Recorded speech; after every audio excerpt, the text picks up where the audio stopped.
नमस्कार मंडळी. आपल्या सर्वांना ज्योतिष जेव्हा शिकावं असं वाटतं तेव्हा एक गोष्ट आपल्याला माहीत असते की ज्योतिषशास्त्र हे पैसा, प्रतिष्ठा, एक minute confirm speaking language Hindi में कसं तरी तसं पडतं ते. पैसा, प्रतिष्ठा, मानमरात, सामाजिक संपर्क म्हणजे जबरदस्त सोशल कॉन्टॅक्ट, त्याच्यानंतर तुम्हाला कुटुंबातले काही प्रॉब्लेम आहेत, कौटुंबिक समस्या, स्वतःच्या जवळच्या माणसांच्या, इतरांच्या, त्यामुळे सामाजिक सेवा पण, समाज सेवा पण होते, स्वार्थ परमार्थ दोन्ही साधता येतो. आणि म्हणून हे करिअर, ज्योतिष सल्लागार होणं हे एकमेव करिअर असं आहे की जे या सगळ्या गोष्टी तुम्हाला नक्की देऊ शकतं. असं का होत असेल ज्योतिषामध्ये? त्याचं कारण असं की हे हे एकमेव शास्त्र आहे की जे प्रत्येक प्रश्नावर भाष्य करतं. म्हणजे माणूस आजारी पडला तर फक्त डॉक्टर त्यावर भाष्य करेल, वकिलाला काही भाष्य नाही करता येणार. कायद्याचा मुद्दा वकील बोलेल, डॉक्टर इंजिनियर काही नाही बोलणार. हे एकमेव शास्त्र आहे की जे सर्वस्पर्शी आहे. आणि म्हणून ज्योतिषामध्ये ही संभाव्यता आहे, ही क्षमता आहे की तुम्ही उत्तम ज्योतिषी असाल, सल्लागार असाल तर पैसा, प्रतिष्ठा, मानमरातब, सामाजिक संपर्क, कौटुंबिक स्वास्थ्य सर्व तुम्हाला मिळू शकतं. आता काही जण शिकायला येतात, त्यांना सल्लागार व्हायचं, एवढं सगळं मिळतं, सल्लागार व्हायचं असतं. तर त्याच्यात दोन गोष्टी असतात. त्यांच्या मनात जी शंका येते, ते मला विचारतात काही वेळा की माझी पत्रिका बघून सांगा की मी ज्योतिष शास्त्रात येऊ का, मला ते जमेल का, मी चांगला सल्लागार होईन का. इथे एक गोष्ट अशी लक्षात ठेवा की असं सुरुवातीला चिकित्सा करावी लागत नाही. कारण ज्योतिषशास्त्र इतकं व्यापक आहे की तुमच्या पत्रिकेनुसार तुम्ही एखाद्या विषयात तज्ज्ञ तरी नक्की व्हाल की तुम्ही उपाय चांगले सांगाल.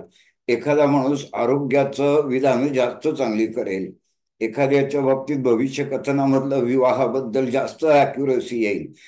पत्रिका सर्वार्थाने डब्यात गेलेली असेल कधीच कोणाचीच नसते. त्यामुळे तुम्हाला काही ना काहीतरी चांगलं सांगणार आहे हे नक्की. खरी एक आहे ती दुसरीकडे लपली आहे. तुमची पत्रिका कितीही वाईट असली किंवा कितीही चांगली असली ज्योतिषी व्हायला, तरी सुद्धा तुम्ही कुठे शिकलात त्या व्यक्तीला अनन्य साधारण महत्व आहे.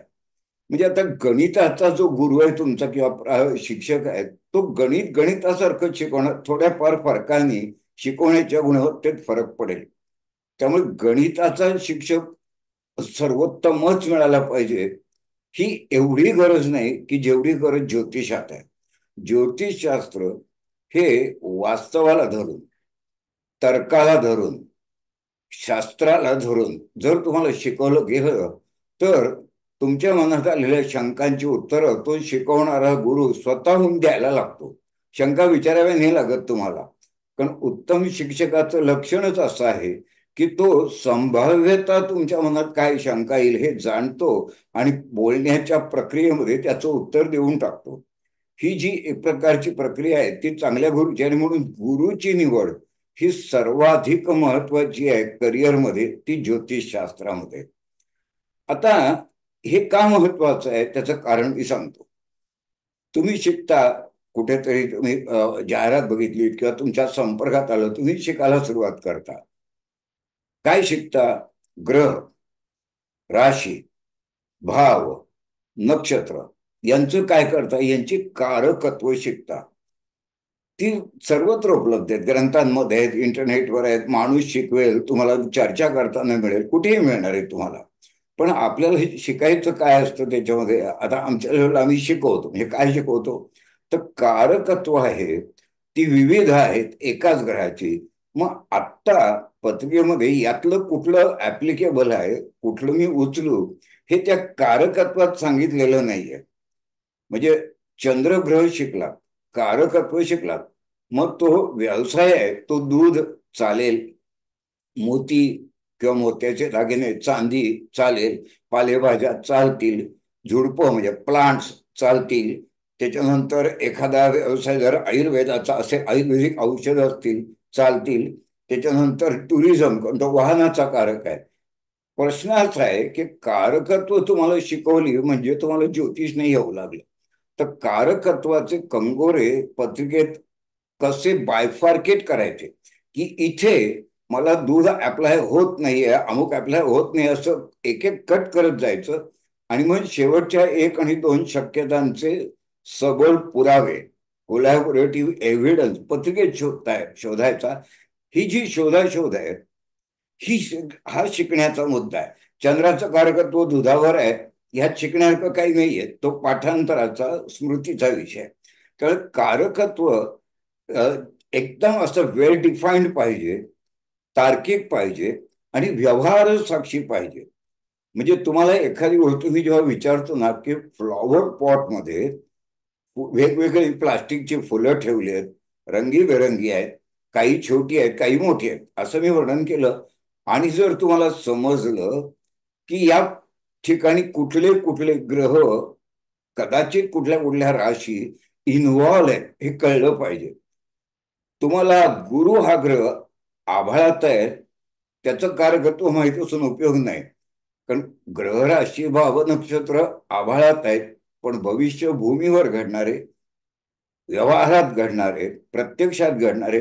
मग तुम्हाला जर कळलंच नाही की फ्लॉवर पॉटमध्ये ठेवलेली प्लास्टिकची विविध रंगी फुलं कुठल्या कुठल्या ग्रहांचे इथे प्रभाव एकवटले आहेत, एकवटले नक्की आहेत, ते कळलं तर तुम्हाला ते कळतं की ह्या पत्रिकेत, या व्यवसायात मी यातला कुठला धागा उचलू.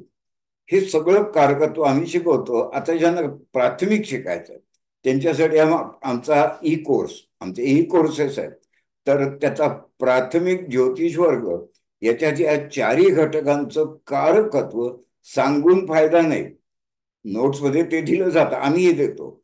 सांगण्यापेक्षा ते जस्टिफाय केलं पाहिजे, ते तर्कावर घासून बघितलं पाहिजे. समजा तुमचा गोंधळ मुळातच असेल की रक्ताचा कारक मंगळ का चंद्र, तर मग मात्र तुम्ही प्राथमिक पातळीवरची सुरुवात पण केलेली नाही, तुम्ही त्याच्याही खालच्या, पण तुमचा गोंधळ तर सुरुवातीलाच आहे. मग एखादा, आता मी 56 वर्ष आहेत, एखाद्या अनुभवसिद्ध माणसाकडून तुम्हाला हे समजून घेणं आवश्यक आहे की हे कारकत्व मी ऍट्रिब्यूट करतो, त्याच्यात कोणाला केलं पाहिजे, कोणाला करणं हे चूक ठरेल. त्याला ऍक्च्युअली आम्ही बीजगुण असं म्हणतो. एक गोंधळ आणखीन होतो की ज्यामुळे तुम्ही अतिउत्साहाने हा शिकत नाही शास्त्र. एक कारण असं की ग्रंथांमध्ये जी माहिती आहे ती तुम्ही जेव्हा स्वीकारता तेव्हा तुम्हाला असं वाटतं की इथं माहिती ऑथेंटिक आहे, ऋषीमुनी दिले. पण मग जर दुसऱ्या ऋषीमुनींच्या ग्रंथात त्यापेक्षा वेगळी माहिती असेल तर परत तुम्ही गोंधळता की दोघंही ऋषीमुनीच आहेत, मग यातलं काय खरं.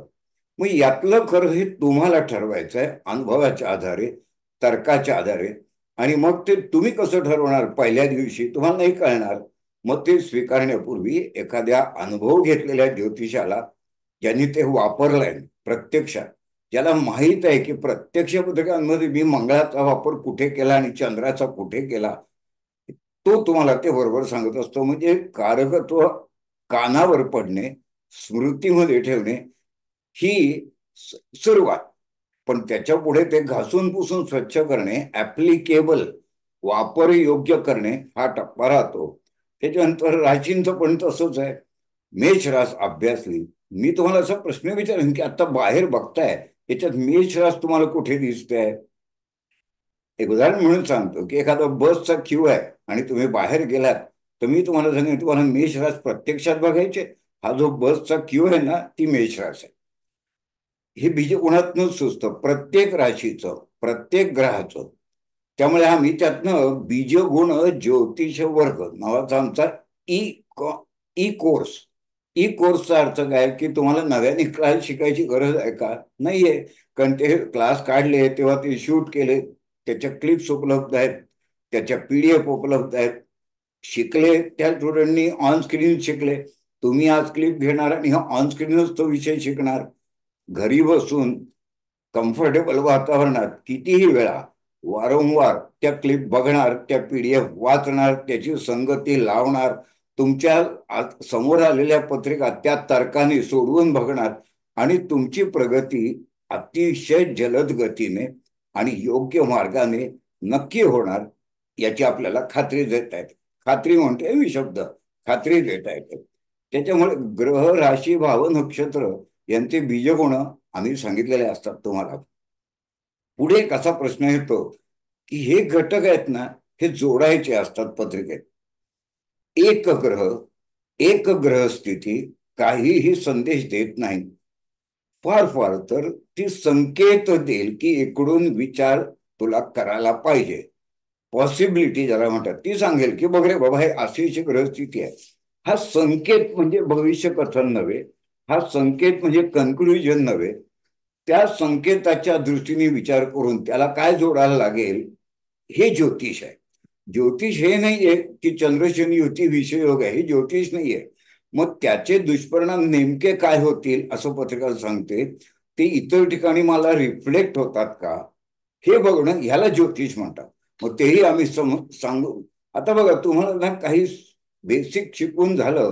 काय शिकवलं? ग्रह, राशी, भाव, नक्षत्र, दिसणारे घटक, दृष्टी, योग, दशा, गोचर, जोडाजोडीचे घटक, आणि वर्गबल हा ताकदीचा ग्रह, की या ग्रहाला या वर्गामध्ये म्हणजे या विभागामध्ये किती ताकद आहे, असे ते 9 घटक आहेत. 9 घटकांची माहिती गोळा करणं हे आता तुम्ही ज्योतिष शिकायला एलिजिबल झाला, 35% मार्क पडले असं गृहीत धरा. अजून बहुतांश भाग ज्योतिषातला शिकायचा शिल्लकच आहे. मग तुम्ही तेच शिकता, मग त्याच्या कदाचित परीक्षा देता. त्यापेक्षा ती जोडाजोडीचे नियम अनुभव संपन्न किंवा अनुभव सिद्ध माणसाकडून तुम्ही ऐकलेत तर तुम्हाला ते वापरून बघता येतात. त्यामुळे तुम्हाला काही कन्सेप्ट कळतात. हा, आणि ते कन्सेप्ट नुसते शब्द आहेत. इष्टग्रह, अनिष्टग्रह, बाधकेश, राजयोग कारक, करायचं काय त्या राजयोग कारक ग्रहाचं. मग जेव्हा तुम्हाला पत्रिकेत असं दिसतं की जो राजयोग कारक होता त्यांनीच तर ह्या माणसाची वाट लावली, त्या कालखंडात त्याची वाट लागली. मग होतं काय माहितीये का, की तुमची सुरुवात झाली ती तिथे फक्त गोंधळाची निर्मिती होती. तुम्ही म्हणता मी तर पक्क शिकलोय, मला वारंवार शिकायला मिळालंय, पैसे खर्च करून मी शिकलोय, मग मला अनुभव काहीच येत नाही. आणि म्हणून माझ्यासारख्या ज्योतिषाला वारंवार लोकांचे फोन येतात की ज्यांनी 10 वर्ष अभ्यास केलाय, 15 वर्ष केलाय, आत्ता 5 वर्ष केलाय, डिग्र्या मिळत. ते म्हणतात आम्हाला कॉन्फिडन्स नाहीये. काय येत नाही माहितीये का? शब्द ज्ञान आहे. इष्ट अनिष्ट, कशाबद्दल इष्ट, त्यालाच इष्ट म्हणतो आपण. माणूस समोरून आला की तो इष्ट आहे, तो अनिष्ट आहे असं नाही करत आपण. अमुक लग्नाचे इष्ट अनिष्ट ग्रह असं करून नाही चालणार. तो कुठल्या स्थानात आहे, कुठल्या राशीत आहे, कुठल्या नक्षत्रात आहे, त्याच्यावर काय कामगिरी, आता घटना काय आहे, मी घटनेच्या संदर्भात त्या ग्रहाचा विचार करणार आहे. तेव्हा तो इष्ट का अनिष्ट, म्हणजे चांगलं फळ देईल का वाईट याचा अंदाज येईल. तो अंदाज शब्दजन्य असून चालणार नाही. अनिष्ट असा शब्द नाही चालणार. तू उंटावरून खाली पडशील, अनिष्टच आहे. पण मी त्याला म्हटलं आज काहीतरी अनिष्ट घडणार आहे, तर गायडन्स नाही मिळणार त्याला. आज असा शब्दही नाही ज्योतिषी सांगत, ते जनरलच सांगतात की हा ग्रह अनिष्ट आहे. नाही, त्याला विशिष्ट व्यवहारात जोपर्यंत तुम्ही हे शब्द कन्व्हर्ट करत नाही. आरोग्याच्या बाबतीत तेच आहे. आरोग्याचं विधान करण्यापूर्वी तुम्हाला आरोग्य जातकाचं शरीरशास्त्र म्हणजे अनाटॉमी, शरीर क्रियाशास्त्र, फिजिओलॉजी, त्याच्यानंतर पॅथॉलॉजी ही माहीत पाहिजे. आणि तो विकार, ती घटना, तो त्रास विभाजित करून तिथे तुम्हाला जोडाजोडी करता आली पाहिजे. अख्खा ग्रह अख्ख्या घटनेला लागू करण्याचं जो तंत्र असतं ते नेहमीच फेल जाणार आहे. कारण तशी परिस्थिती पत्रिकेत मुळातच कधी नसते. याचा अर्थ तुम्हाला विभाजन कसं करायचं घटनेचं, त्यातले घटक कसे काढायचे हेही आम्ही शिकवलंय. त्याला आम्ही ऑब्जेक्टिव्ह ऍस्ट्रॉलॉजी किंवा ज्योतिष तर्क असा तो ई कोर्स आहे आमचा. आणि ह्या जोडाजोडी जिथे तुम्हाला नियम अनुभवास येत नाहीत ते सोडून द्यायची तुमची तयारी नसते. म्हणून मी 2 नियम सांगतो. आमच्याकडे शिकलेल्या माणसाला 2 नियम सांगतो की जे तुझ्या डोक्यात भरलं गेलंय सॉफ्टवेअर पारंपरिक पद्धतीने, ते काही ठिकाणी तुला लवकरात लवकर विसरून जायला लागेल. कारण विसरला नाहीस तर मी चांगलं शिकवून सुद्धा तू तेच डोक्यात ठेवशील. तुझ्या डोक्यातनं काही विषय जात नाही, तो उच्च जाग्रह म्हटल्यावर तू हुरळून जाशील. तर तुला त्याचे अर्थ लावायचे. अर्थ लावण्याचे वेगळे नियम आहेत. त्या नियमानुसार त्यांची जोडाजोडी करायची आणि त्यावेळी त्या ठिकाणी त्या पत्रिकेत तो अर्थ काढायचा आहे. मी पुस्तक वाचलं, ग्रंथात दिलाय म्हणून मी ज्योतिषी होत नाही. कारण ग्रंथात जर ज्योतिषी मी होत असतो तर योग, ज्योतिपत्रिकेतील योग नावाचा एक चॅप्टर आहे. योग म्हणजे मी ह्याचे योग नाही म्हणत. अनफा, सुनफा, विषयोग, केमद्रुमा अशी नावं आहेत. खूप योग आहेत. ते डिफाईंड आहेत. ते कॉम्प्युटराईज झालेले आहेत. तुमच्या पत्रिकेत ते योग झालेत का असं भलं मोठं पान छापून येतं. मग किती सोपं आहे ज्योतिषशास्त्र. तसं होत नाही प्रत्यक्षामध्ये. कारण तुम्हाला दिसलेल्या गोष्टी एकमेकांना कॉन्ट्राडिक्ट करतायत का हे तुम्हाला ठरवायचं आहे. आणि वेटेज हे हा योग आहे असेल, दुसरा वेगळा आहे तो असेल, मग मला तागडीमध्ये टाकून बघायचं आहे. आणि हे तागडीमध्ये टाकण्याचे नियम वेगळे आहेत. ते आमच्या ई कोर्सेसमध्ये तुम्हाला शिकायला मिळतात. आता प्रश्न असा असतो की हे नियम इतके वेगळे असतात का? हो. आत्ता मी एक पत्रिका मांडली, त्याच्यामध्ये वृषभेचा चंद्र हा कॅप्टन प्लॅनेट होता.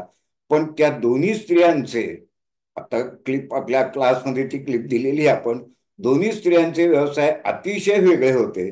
पण दाखवून देता आलं मला की वृषभेच्या चंद्राचे ज्यांचे व्यवसाय, एकाचा अमुक, एका स्त्रीचं दुसरीचा अमुक, याची 7-7 कारणं, वेगवेगळी कारणं मला दाखवता आली की ही 7 कारणं एकदम म्हणून हा व्यवसाय वेगळा. चंद्र कॉमन होता, त्याचं कारकत्वाची चिरफाड करून कुठे काय अप्लाय करायचं हे नियम ज्योतिष नियमांपेक्षा वेगळे आहेत, ते लक्षात ठेवा. त्या ज्योतिषातले 50 ग्रंथ वाचून सुद्धा हा तर्क तुम्हाला कळणार नाही. कारण हे नियम तार्किक आहेत आणि ते आमच्या ज्योतिष तर्क क्लासमध्ये आपण मांडलेले आहेत, अगदी क्लिअर कट. आता अनेक गोष्टी असतात ज्योतिषात की ज्या तुमच्या डोक्यात फिट्ट बसतात. त्याच्यामुळे तुम्हाला एखादा गंभीर स्वरूपाचा आजार आहे तर तुम्हाला तो माहितीच नाहीये. मग तुम्ही जोडाजोडी काय कराल? समजा कॅन्सर झाला एखाद्याला, तर आपण काय करतो? कॅन्सरच्या पत्रिका 50 ज्यांनी अभ्यासलेत तो काय करतो? त्याला ते काही साचेबंद नियम कळलेलाच नसतो. का? तर त्याला मुळात कॅन्सर म्हणजे काय, त्याची पॅथॉलॉजी काय, त्याचे फिजिओलॉजी काय, तो का होतो, त्यातले घटक तो ग्रहानं जोडू नाही शकत. मग तो ढोबळ विधानं करतो की 50 पत्रकात मला अमुक ग्रह आढळला, तो सुद्धा कॉमन आढळलेला नसतो. ढोबळ मानाने की 50मध्ये मला गुरु जबाबदार वाटला. पण एका ग्रहाला जबाबदार धरून तू 51वी आणि 52वी पत्रकं सुद्धा सोडवू शकत नाहीस. हा अनुभव त्याला येतो. तो गोंधळतो आणि म्हणतो 50 पत्रिका सोडवल्या पण मला अजूनही कॅन्सरचा डायग्नोसिस नाही करता येत. मी एका माणसाला 18 वर्ष ऍडव्हान्स मध्ये सांगितलं होतं की तुला अमुक ठिकाणचा कॅन्सर होईल. 18 वर्ष हे कोणाला जमेल? 50 पत्रिका बघितल्या त्याला जमेल का? नाही, त्याला नाही जमणार. कारण त्यांनी 50 वेगवेगळे धागेदोरे अनावश्यक एकत्र आणलेत आणि त्याचा असा गैरसमज झाला की मी यातला कॉमन घटक माझ्या लक्षात आलाय, तो कॉमन काढायचाच नसतो. आणि म्हणून तर्क माहीत असेल, विकाराचं विश्लेषण माहीत असेल, मेडिकल आस्पेक्ट माहीत असेल आणि ग्रहांचे बीजगुण माहीत असतील, कार्यपद्धती माहीत असेल, राशीची कार्यपद्धती माहीत असेल, तर तुम्हाला उत्तम विश्लेषण करता येईल. 50 पत्रिका बघण्याची काहीही गरज नाही. न्यूटननी शोध लावला ना गुरुत्वाकर्षणाचा, असा अर्थ आहे का की 10,000 वेळा फळ खाली पडताना बघितलं? ते त्याच्यापेक्षा कितीतरी जास्त वेळा एखाद्या खेडूतानी बघितलं असेल. शोध न्यूटननी लावला, कारण शोध, क्रिएटिव्हिटी, ऍप्लिकेबिलिटी ही तर्काशी निगडीत आहे. सृजनशीलतेशी म्हणजे तुमच्या क्रिएटिव्हिटीशी निगडीत आहे. ती 50 पत्रिका बघून ठोकताळे तयार करून ती येणार नाही तुम्हाला. त्याचा अर्थ असा की तुम्हाला ते तार्किक नियम समजायचे असतात की मी यातलं हे कारकत्व बाजूला का ठेवलं. बघा, बाजूला ठेवलं त्याचंही विश्लेषण तुम्हाला करून दाखवता यायला पाहिजे की आत्ता या पत्रिकेत मी दुधाच्या, आपल्या चंद्राच्या बाबतीत हेही कारकत्व असून सुद्धा मी ती का घेतली नाही याची किती कारणं सांगता आली पाहिजेत? 7 कारणं म्हणतो मी, 5 ते 7. 5 म्हणजे तुम्ही खात्रीच बाळगा की तुमचं अनालिसिस अगदी बरोबर आहे. तर हे 5 नियम कसे शोधायचे, 5 धागे कसे शोधायचे, हे आमच्या सर्व क्लासमध्ये दिलेले आहेत. मेडिकल ऍडव्हान्स मेडिकल ॲस्ट्रॉलॉजी, आरोग्य जातक किंवा ॲस्ट्रो डायग्नोसिस असे विविध कोर्सेस आमचे आहेत. आता ई कोर्सेस म्हणजे तुमच्यासाठी उपलब्ध आहेत. त्याच्यानंतर तुम्हाला फंडामेंटल किंवा फाउंडेशन ॲस्ट्रॉलॉजी असा आता नुकताच आम्ही एक कोर्स केला. तुम्हाला बारीक बारीक बारीक अंतरंग सांगितलंय, ते माहीत असणं आवश्यक आहे. तुम्हाला माहित आहे की मेष रास अग्नी तत्वाची आहे, मग त्याचं करायचं काय आणि करायचं काय आहे माहीत नसल्यामुळे तुम्हाला फक्त चटका बसतो. पण करायचं काय हे कळलं तर चटक लागते. मेष, सिंह, धनु अग्नितत्वाचे असं आहेत. मग त्यात फरक काय? अग्नितत्व निसर्गामध्ये, वातावरणामध्ये, विश्वामध्ये प्रकट कुठे होतं? आता मायक्रोवेव्ह मध्ये तुम्ही पदार्थ गरम करता, ते अग्नितत्वच आहे. तो कसा गरम होतो? तो मध्यावर आधी गरम होतो आणि मग त्याची उष्णता बाहेर फाकते. केंद्रापसारी गतीने ती उष्णता फाकते, आतून बाहेर, बाहेरून आत नाही. तर याचा अर्थच असा की आता तुम्ही गॅसवर एखादं पातेलं ठेवलं तर ते बाहेरून आधी गरम होतं मग आतला पदार्थ गरम होतो. याचा अर्थ असा की अग्नितत्व ऑपरेट कसं होतं, वायू तत्व ऑपरेट कसं होते हे आम्ही शिकवलं आहे. बीजगुण त्याचे सुद्धा सांगितलेत. कारण हे ऑपरेटिव्ह जिनेसिस, वापरयोग्य क्षमता तुम्हाला नीट कळली नाही तर माहिती साठवून काय त्याच्यात गोंधळात भर पडेल. मग आमचे सगळे e courses to the point, अतिशय जलद गतीने, अतिशय प्रभावीपणाने, अनुभव यायलाच पाहिजे अशा निक्षून ठासून तुम्हाला ते सांगितले गेलेले आहेत. आणि म्हणून या सगळ्या प्रक्रियेमध्ये तुम्हाला तर्काने शिका. बरं, तर्क बदलणे हा आमचा स्वभावच नाही. इतके क्लासेस काढले, इतक्या क्लिप्स काढल्या, स्टुडंटच्या क्लिप्स ऑनलाईन सोडवल्या, परंतु तर्क, प्रोटोकॉल, पत्रिका सोडवण्याची मेथडॉलॉजी कुठेही कधीही बदलली नाही. याला म्हणायचं शास्त्र शिकणे. मगाशी तुम्हाला मी एक असं म्हटलं की काही जण आपली पत्रिका दाखवून विचारतात की मला जमेल का. त्यांना दोन प्रकारची भीती असते.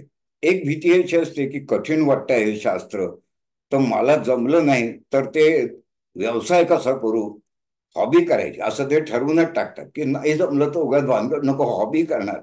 त्याच्या नकारात्मक ऊर्जेतनं या शास्त्राकडे बघू नका. जोपर्यंत मला कॉन्फिडन्स नाही सुरुवातीचं वर्षभर, तोपर्यंत मी हॉबी केली तर माझं काही म्हणणं नाही. परंतु तुम्ही लवकरात लवकर व्यवसाय करा, कारण तरच खऱ्या समस्या, जेन्युइन प्रॉब्लेम्स, सिरियसली ज्योतिषाचा सल्ला घेण्याची गरज असलेली माणसं तुमच्याकडे येतात, अन्यथा येत नाही. तुम्ही हॉबी करता म्हणून, त्याची हॉबी म्हणून तो तुमच्याकडे येतो. तुमचा वेळ जात नाही, त्याचा वेळ जात नाही, तो तुमच्याकडे येतो. तुमचेच नातेवाईक तुम्हाला पत्रिका दाखवतात. हॉबी करून तुम्ही त्यात मास्टरी नाही मिळवू शकत. दुसरा एक धोका काही जणांना वाटतो, आणि ते तुम्हाला शिकवणारीच माणसं ते सांगतात तुम्हाला. त्याच सांगतात की याचं व्यवसाय नसतो करायचा, पैसे नसतात घ्यायचे. तर ही लबाडी काय माहितीये का, की मी तुम्हाला शिकवलंच नाहीये त्या लेवलचं तर पैसे घेऊ नका. का घ्यायचे नाही? मी बुद्धी वापरून बँकेत जॉब केला, पगार घेतला.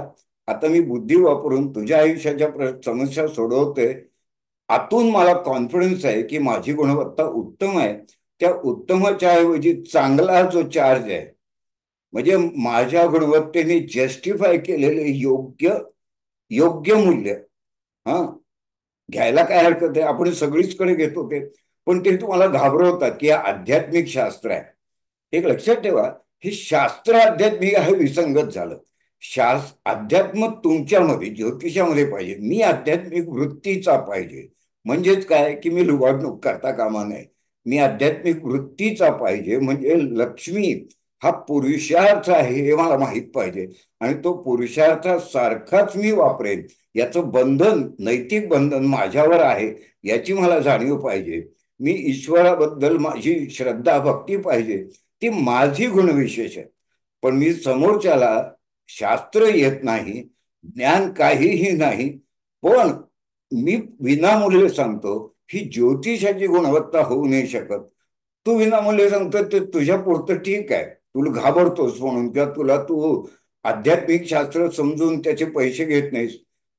तुमच्या ज्ञानाचा, तुमच्या मार्गदर्शनाचा समोरच्याला प्रचंड फायदा होतो असा अनुभव आल्यानंतर सुद्धा तो अनुभव तुम्हाला येणारच नाही जोपर्यंत तुम्ही हॉबी करताय तोपर्यंत. तुमची जिज्ञासा टिकूनच राहत नाही. तुम्ही म्हणता जाऊ दे ना, माझा वेळ जात नाही म्हणून मी करतोय. तसं करू नका. आणि योग्य मोबदला घेणं पुरेसा. मला अंतर्यामी पटलं पाहिजे की मी जो चारला होतो तुम्ही ही जेव्हा जिज्ञासा तुमच्यात आहे. हा, एखादा सायंटिस्ट शोध लावतो. आता लस शोधली कोरोनाची, त्यांनी काय लस शोधली आहे, फुकट केलं. फुकट कशाला करतील? लाख मुलाचं काम आहे. योग्य मोबदला मिळालाच पाहिजे प्रत्येकाला. योग्य मोबदला म्हणजे लुबाडणूक नव्हे. धर्म, अर्थ, काम आणि मोक्ष हे पुरुषार्थ आहेत. लक्ष्मीला अव्हेरणं हे अध्यात्म नव्हे. काही जण म्हणतात मी अगदी कंगाल कंगाल राहणं, हा, हे अध्यात्माचं लक्षण नव्हे. सर्वसंग परित्याग हे जर तुम्हाला अध्यात्माचं लक्षण वाटत असेल तर आधी मिळवण्याचं सामर्थ्य तो सिद्ध करा. मिळतच नाही म्हणून त्याग केला, त्याला अध्यात्म म्हणत नाहीत. मला मिळवण्याची क्षमता आहे. मी 10,000 रुपये मिळवू शकतो, पण मी घेताना 1,000 रुपये घेतो, हे चालेल. ती फी योग्य प्रमाणात घेत जा. आणि सांगणारे काही जण तर स्वतः फी थोडी थोडी घेऊन 50 जण येतात. तुमच्याकडे येणार आहेत का हो 50 जण? नाही येणार आहेत. मग तुमचा योग्य मोबदला घ्या, तरच तुम्ही प्रोत्साहित राहाल, तुम्हाला करावं असं वाटेल. नाही तर घरचे म्हणतील लष्कराच्या भाकऱ्या भागत बसलाय. लुबाडणूक करू नका, अनैतिक वागू नका, कोणाला घाबरवू नका. हे तर सरळच आहे. पण हे सरळ सगळ्याच व्यवसायांना लागू आहे. म्हणजे डॉक्टरला परवानगी आहे का घाबरवायची समोरच्याला? नाहीये ना. ज्योतिषाला पण नाहीये ती. त्यामुळे सेन्सिबल त्याचा गायडन्स द्या. अभ्यास अप्रतिम करा. आणि तो अभ्यास अप्रतिम आमच्या या कोर्सेसमध्ये तुमचा होईलच होईल, याची मी तुम्हाला खात्री देतो. कशावरनं खात्री देतो? तर तुम्हाला एक उदाहरण देतो. एक तुम्हाला स्क्रीन शेअर करतोय, त्यावरनं तुम्हाला समजेल की मी अशी खात्री तुम्हाला का देतोय.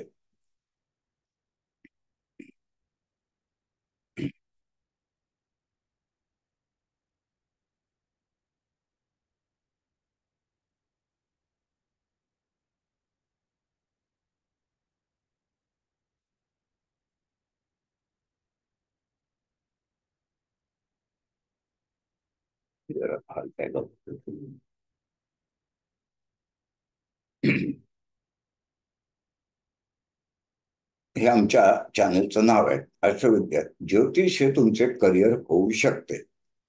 खरंच होऊ शकतं का? असं आम्ही प्रत्यक्षात काही तुम्हाला उदाहरण देऊ शकतो का? तर ते उदाहरणाची ती स्लाइड आहे, ती मी तुम्हाला दुसऱ्या टप्प्यावर दाखवतो. ही व्यक्ती बघा, काय लिहिलंय या व्यक्तीचा, प्रोफाईल काय आहे, या व्यक्तीचा बायोडेटा काय आहे, तो वाचून घ्या तुम्ही. मी नेहमी लोकांना सांगतो की तुम्ही बुद्धिमान असाल तर तुम्ही ज्योतिषशास्त्रात मी करिअर करेन असं का नाही म्हणत. कारण उगाच शिकायचं, 4 वर्ष शिकायचं, नोकरी शोधत फिरायचं. 6 वर्ष पदव्युत्तर अभ्यासक्रम करायचा, परत तशीच नोकरी शोधायची. पगार कमी मिळतो, माझ्याकडे माझ्या गुणवत्तेची कोणाला कदर नाही. कशासाठी? तुम्ही ज्योतिषात ही व्यक्ती बघा, 10वी गुणवत्ता यादीत राज्यात 21वा, 100% बुद्धिमान माणूस आहे. 12वी गुणवत्ता यादीत राज्यात 12वा, निर्विवाद. मग या पदवी घेतली या संस्थेमधनं. इंजिनिअरिंग आणि ह्या दोन्ही, हे उच्च दर्जाची संस्था आहे मुळात, लक्षात ठेवा.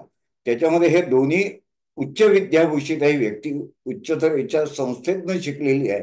पदव्युत्तर अभ्यासक्रम IIM कलकत्तामधून अनालिटिक्स मध्ये शिक्षण घेतलं. ही व्यक्ती परदेशात सुद्धा होती, कार्यरत होती, अतिशय उच्च पदावर काम करत होती. आर्टिफिशियल इंटेलिजन्स डेटा सायन्स मध्ये या व्यक्तीची मास्टरी आहे. त्या स्वरूपाचं उच्च पदावर काम करत होती. अर्थातच भरपूर पगार, म्हणजे तुम्ही कल्पना करू शकत नाही असा पगार ती मिळवत होती. मग त्यांनी असा प्रश्न तुम्हाला विचारलाय मी खाली, की अशी व्यक्ती ज्योतिष या विषयात करिअर म्हणून निवड करू शकेल का? तुमचा काय अंदाज आहे? हा जर एखाद्याचा बॅकग्राऊंड असेल तर तो ज्योतिष हे करिअर निवडेल का? तर या व्यक्तीने ज्योतिष करिअर निवडले आहे. आणि प्रत्यक्षात आज ही व्यक्ती ज्योतिषाचे सल्लामसलत करते, त्यातून आपण म्हटलं असं पैसा, प्रतिष्ठा, अमुक तमुक सगळं जे मिळवायचं आहे ते मिळवते. या व्यक्तीने 15 एक वर्ष त्याचा अभ्यास केला, त्यातली 8 एक वर्ष, 7 8 वर्ष ही व्यक्ती माझ्या संपर्कात आली. आणि प्रत्यक्षामध्ये मी जे आत्ता तुम्हाला आश्वासनं दिली, जे क्लिपमध्ये बोललो, ते शब्दशः खरं झालेलं असं हे व्यक्तिमत्व आहे. तर कोण असेल ही व्यक्ती, तुम्हाला काय वाटतं? तर त्याचं नावच मी तुम्हाला सांगू टाकतो. हे व्यक्तीचं नाव आहे मनोज देशमुख. ते आत्ताही आपल्या ह्या ग्रुपवर आता उपलब्ध आहेत. ते माझ्या बरोबर क्लासेस घेतात, माझ्या बरोबरीने ते आम्ही दोघं मिळून शिकवतो. मग लक्षात ठेवा की एखाद्या बुद्धिमान माणसाने ठरवलं, त्याला जर योग्य मार्गदर्शन मिळालं, तर 6 ते 7 वर्षात अप्रतिम ज्योतिषी, जे जे मी तुम्हाला कमिट केलं ते सगळं त्यांच्याबद्दल झालेलं आहे, प्रत्यक्षामध्ये झालेलं आहे. आणि म्हणून हं, या व्यक्तीच्या तोंडून प्रत्यक्षात जर त्यांची यशोगाथा ऐकली तर मला वाटतं बरं होईल. म्हणून मी विनंती करेन की मनोज सर, तुम्ही आहात का या मीटिंगमध्ये? आला आहात ना तुम्ही? तर तुम्ही बघा, अनम्यूट करून स्वतःला काही. हो. हा, नमस्कार. नमस्कार. धन्यवाद सर, तुम्ही माझा प्रोफाईल आज इथे शेअर केलं. बरं. आणि सर्वांना एकच सांगू इच्छितो की सरांनी आता मागच्या साधारणतः 25 मिनिटांमध्ये जे सांगितलं ते शब्दानुशब्द खरं आहे. ज्योतिष या विषयाकडे पाहण्याचा, म्हणजे सर जसं म्हणाले की मी साधारणतः 14 15 वर्ष अभ्यास करत होतो आणि मागची काही वर्ष मी सरांच्या संपर्कात आलो आणि पहिली गोष्ट मला करावी लागली की मला अनलर्न करावं लागलं, जे आधी मी माहिती गोळा करत बसलो होतो आणि त्याच्यामुळे जम्बलिंग वाढत होतं. पण तत्पूर्वी होतं काय माहिती का, ज्योतिष या विषयाकडे पाहण्याचा लोकांचा दृष्टिकोन दोन पद्धतीचा आहे. एक तर चमत्कारयुक्त विस्मय, म्हणजे चमत्कार आहे आणि याला तुम्ही रॅशनली विचारच करायचा नाही याचा. आणि नाहीतर तिरस्कारयुक्त विस्मय, म्हणजे याला काय न वाचताच त्याचा तिरस्कार सुरुवात करायची. हे दोन एक्स्ट्रीम टोकं घेऊन जेव्हा लोक या क्षेत्राकडे बघतात, तेव्हा अर्थातच त्या दोघांच्याही हातात काही लागत नसतं. वस्तुनिष्ठ पद्धतीने जेव्हा या शास्त्राची सखोल माहिती घ्यायला तुम्ही सुरुवात करता, तेव्हा तुम्हाला लक्षात येतं की अरे, हे होऊ शकतं. आणि त्यातला सर्वात महत्वाचा टप्पा जो मला वाटतं माझ्या आयुष्यातला जो टर्निंग पॉईंट आहे, की ज्योतिषशास्त्र जेव्हा मी अमेरिकेतून परत आलो आणि माझ्यासमोर बरेच ऑप्शन्स होते, म्हणजे अगदी जॉब असेल किंवा बाकीचे अजून दुसरे व्यवसाय करण्याचे सुद्धा ऑप्शन्स माझ्याकडे बरेच होते. तरी सुद्धा मला ज्योतिष हाच विषय पुढे घेऊन जाण्यासाठी निवडण्याची उर्मी मनातून का आली? त्याचं एक कारण तुम्हाला म्हणजे भेटलेला गुरु म्हणजे डॉक्टर घैसास. कारण त्याच्याशिवाय या शास्त्रात राम आहे हे वाटूच शकलं नसतं. कारण सरांच्या संपर्कात येण्यापूर्वी फक्त कन्फ्युजनच कन्फ्युजन आहे आणि जे सगळ्यांनाच होतं. खूप शिकतो, पत्रिकेवर आली की ब्लँक. अर्थ कसा लावायचा, तर्क कसा लावायचा, जोडायचं कसं, त्याला बाकीचे विषय जोडावे लागतात. हे हे अगदी ही साधी सुद्धा गोष्ट तुम्हाला कोणी सांगत नाही.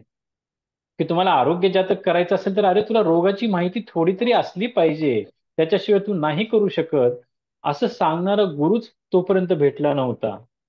ती ज्ञान लालसा, जिज्ञासा ही जाग केली. मग बाकीचे विषय थोडे थोडे अभ्यासायला सुरुवात केली. मग ते त्याला जोडायला सुरुवात केले.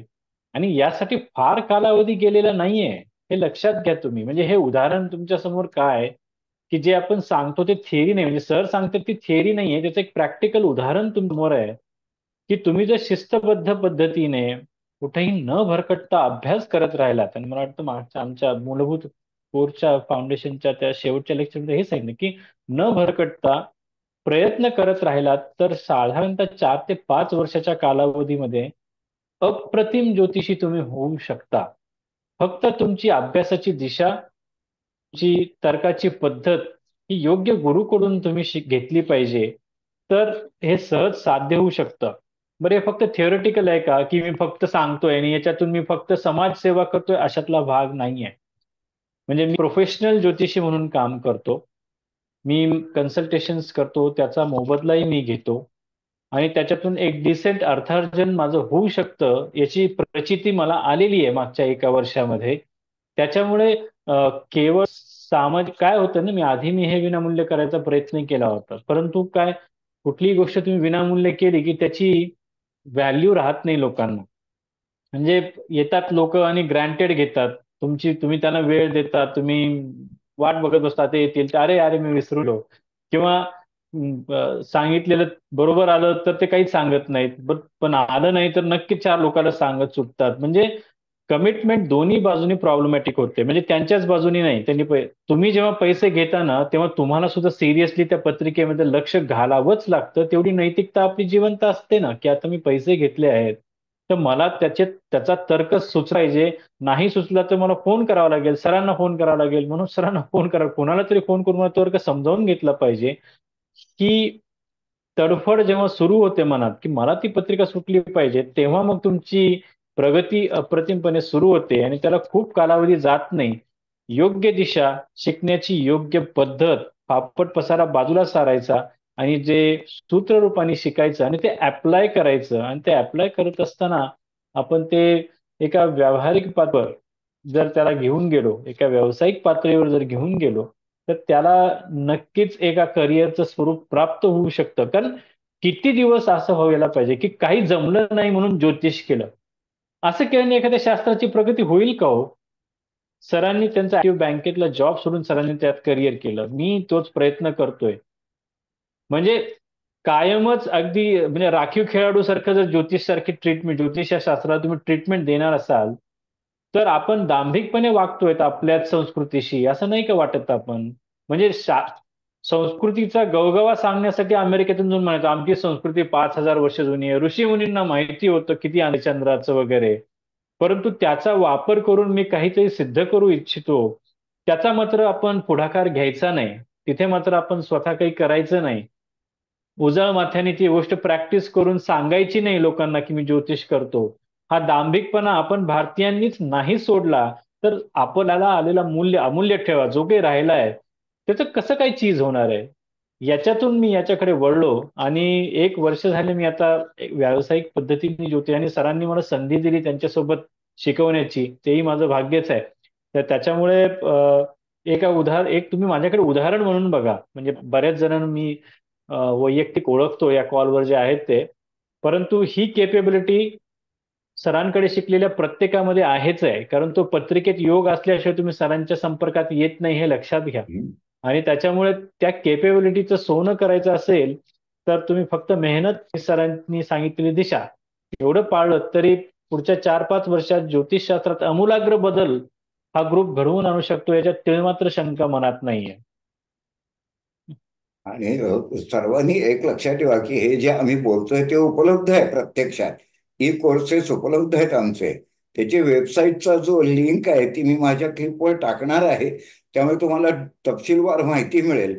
आणि लोक घाबरतात कशाला माहिती का, साधी चौकशी करणारा फोन मला करण्यामध्ये खरी काही अडचण नसते. पण त्यांना काय वाटतं माहित नाही की मी बिझी असेल.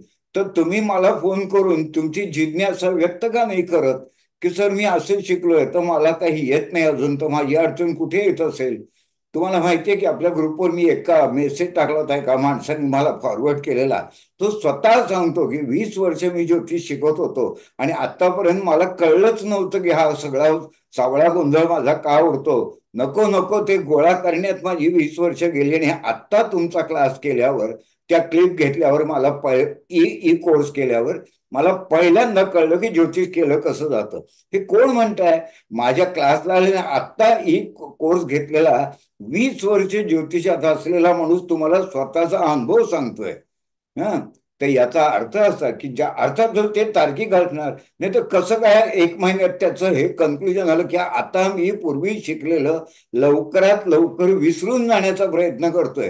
हे कोण म्हणताय? जो 20 वर्ष ज्योतिष शिकलाय पैसे देऊन, हजारो रुपये खर्च. त्यांनी स्वतः मला सांगितलं मी 1.5 लाख रुपये खर्च केले ज्योतिष शिकण्यावर.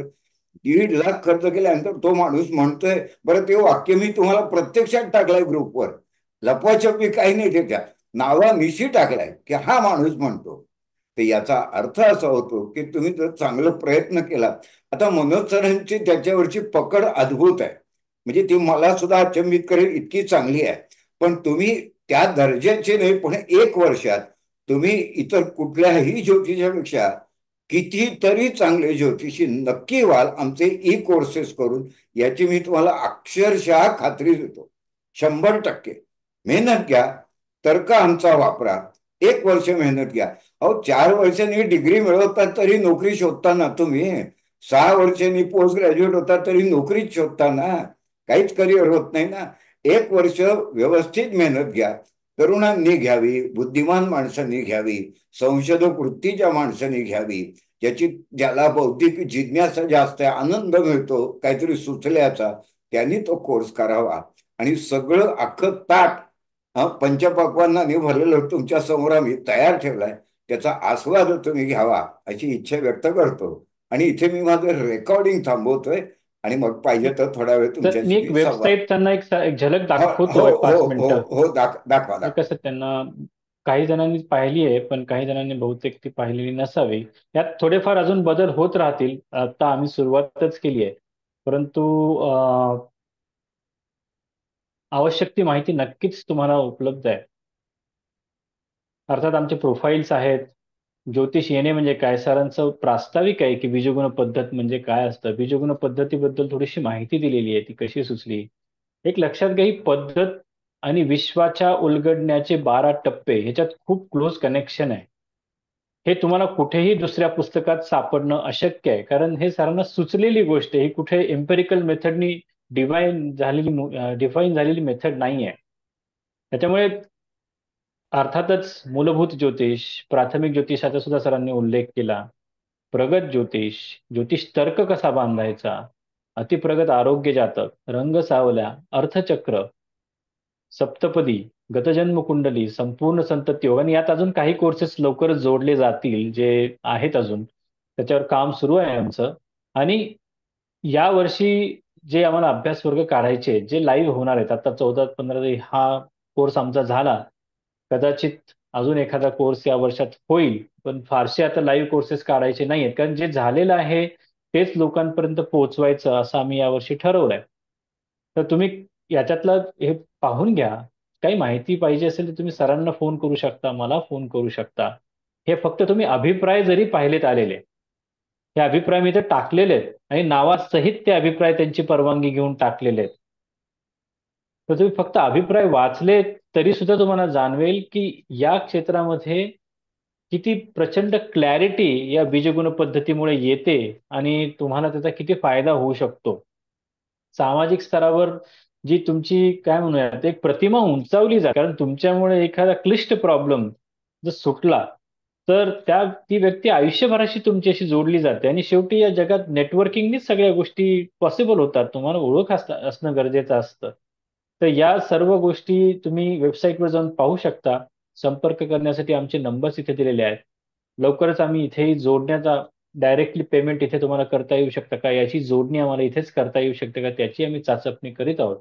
परंतु इन द मीन टाइम तुम्ही अर्थातच हे पाहू शकता, अभ्यास करू शकता.